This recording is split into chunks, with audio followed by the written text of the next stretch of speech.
নমস্কার বন্ধুরা, আমি প্রতিমা কুকিং পেশেন্ট ডিজিপিতে তোমাদের স্বাগত। তো চলো, আজকে আমি লাঞ্চ বক্সে কী নিয়ে আছি তোমাদের দেখায়। প্লেন ভাত নিয়ে নিয়েছি, এখানে মসুর ডাল নিয়ে নিয়েছি, এখানে পটল আলু ভাজা নিয়ে নিয়েছি পোস্ত ছিটিয়ে,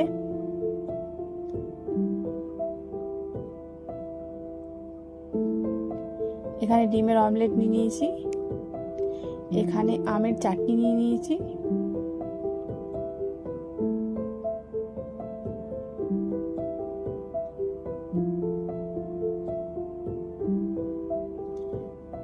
তো চলো এক এক করে আমি লাঞ্চ বক্সগুলো ঢুকিয়ে নিই অফিসের জন্য। যদি ভিডিওটা ভালো লেগে থাকে তাহলে লাইক কমেন্ট শেয়ার অবশ্যই করে দেবে, আর যদি ফেসবুকে দেখে থাকো তো ফলো করে দেবে, আর যদি ইউটিউবে দেখে থাকো তো সাবস্ক্রাইব করে দেবে।